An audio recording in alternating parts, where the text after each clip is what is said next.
প্রাচীন রথযাত্রা কমিটিকে 5 লক্ষ টাকা করে সাহায্য। চলতি বছর 1000 কোটি টাকা ধর্মীয় স্থান সংরক্ষণে বরাদ্দ। এছাড়াও শ্রাবণ মেলায় শেওড়াফুলি থেকে তারকেশ্বর যাত্রাপথে 5 কিলোমিটার অন্তর সেবাস্থল প্রতি সোমবার হেলিকপ্টার থেকে গোলাপ বৃষ্টি করা হবে, এমনটাই জানালেন মুখ্যমন্ত্রী শুভেন্দু অধিকারী। আগামীকাল তারকেশ্বরে যাবেন শুভেন্দু অধিকারী। তার আগে রথযাত্রা নিয়ে বড় ঘোষণা, যেখানে রাজ্যে 60টি রথযাত্রা কমিটিকে 5 লক্ষ করে সহায়তার ঘোষণা মুখ্যমন্ত্রীর। আরো একটু বিস্তারিত জানবো, রয়েছেন টেলিফোন লাইনে মৌমিতা চক্রবর্তী। মৌমিতা, দেখুন, 60টি প্রাচীন রথযাত্রা কমিটি তাদেরকে আজকে 5 লক্ষ টাকার সাহায্য দান করেছেন রাজ্য সরকারের তরফ থেকে মুখ্যমন্ত্রী শুভেন্দু অধিকারী। বিবেকানন্দ, রানী রাসমণির ক্ষেত্র বাংলা এবং সেই কথা মনে করিয়ে এই সমস্ত প্রাচীন যে সেবা কেন্দ্র, সেই সমস্ত জায়গায় সেবা কেন্দ্র স্থাপন করা হবে। তথ্য সংস্কৃতি দপ্তরের সহযোগিতায় তারও ঘোষণা করা হয়েছে। পাশাপাশি ধর্মীয় স্থান সংরক্ষণের জন্য 1000 কোটি টাকার বরাদ্দ করা হয়েছে এবং সেই প্রজেক্টের নাম দেওয়া হয়েছে তীর্থক্ষেত্র সার্কিট, যেখানে রামকৃষ্ণ মহন্ত মিশন পরিচালিত বেশ কিছু প্রস্তাব গ্রহণ করা হয়েছে। ভারত সেবাশ্রম সংঘ পরিচালিত বেশ কিছু হাসপাতাল, চিকিৎসালয়ের প্রজেক্ট রয়েছে। এছাড়াও বিবেকানন্দের জন্মস্থান সিমলা, সেখানকার জন্য আলাদা করে উন্নয়নের জন্য 5 কোটি টাকার বরাদ্দ করা হয়েছে।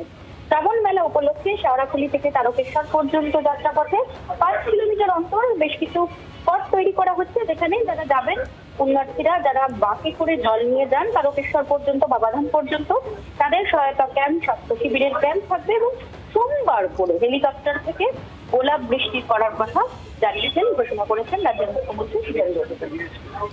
ধন্যবাদ মৌমিতা। কথা বলছিলাম প্রতিনিধি মৌমিতা চক্রবর্তীর সঙ্গে। এবার এই যে 5 লক্ষ টাকার সহায়তা করা হবে, সেই সঙ্গে হেলিকপ্টার থেকে গোলাপ বৃষ্টি করা হবে প্রতি সোমবার, এই সংক্রান্ত আর কি বলেছেন মুখ্যমন্ত্রী শুভেন্দু অধিকারী, শোনাবো। যে সমস্ত রথযাত্রাগুলি দশকের পর দশক ধরে হয়, প্রাথমিকভাবে এমন প্রায় 60টি রথযাত্রা কমিটিকে আমরা 5 লক্ষ টাকা করে সরকারি সহায়তা আজকে প্রদান করব।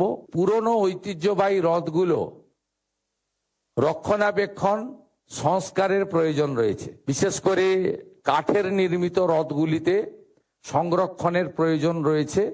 আমি একটি জায়গা থেকে খবর পাই, অতএব সেটাতে আপনারা করবেন।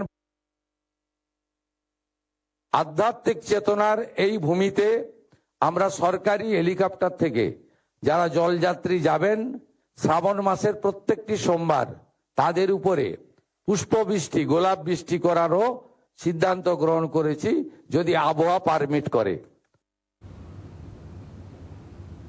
রথযাত্রা কমিটিকে 5 লক্ষ টাকা করে অনুদান দিল রাজ্য সরকার। পশ্চিম বর্ধমানে এখনো পর্যন্ত 5টি রথযাত্রা কমিটিকে 5 লক্ষ টাকার চেক তুলে দেওয়া হলো। পশ্চিম বর্ধমানের জেলা শাসক এস পন্নমবলম দিয়েছেন এই চেক। মুখ্যমন্ত্রী আজ বড় ঘোষণা করেন এবং তারপরেই এই তৎপরতা। বাসুদেব চট্টোপাধ্যায় রয়েছেন প্রতিনিধি আমাদের সঙ্গে, আরো একটু বিস্তারিত জেনে নেব। বাসুদেব, দেখো, ইতিমধ্যেই আসানসোল ও দুর্গাপুর নিয়ে যে পশ্চিম বর্ধমান জেলা, সেখানে যে 5টি রথযাত্রা হয় তার মধ্যে ইস্কনের রথযাত্রায় বেশি রয়েছে এবং বড় বড় রথযাত্রা হয় এবং তারা এর আগে অনেক ঢুকছিল, অনেক সেভাবে রথ করতে পারছিল না এবং রাজ্য সরকারের এই যে সাপোর্টটা পাওয়া যাবে সেটা আগে থেকে জানতে পেরে এবার আসানসোল ও দুর্গাপুরে 3টে করে রথ হচ্ছে। একটা ইস্কনে, একটাতে জগন্নাথ, একটাতে সুভদ্রা এবং একটাতে বলভদ্র মহাজন, মানে অর্থাৎ 3টে করে রথ বেরোবে এবং প্রচুর বড় করে রথযাত্রা হবে। 7 দিন ধরে মেলা হবে এবং এই যে সাপোর্ট তারা পেয়েছে, এই সাপোর্ট পাওয়ার ফলে তারা কিন্তু আরো বড় করে এই রথ উৎসব পালন করবে বলে ঠিক করেছে এবং পালন হচ্ছে।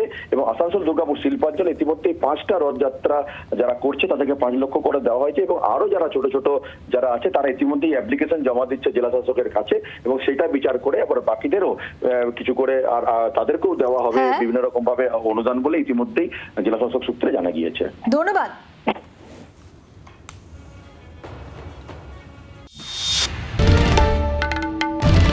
বাংলার আওয়াজ, বাঙালির আবেগ, জি 24 ঘন্টা।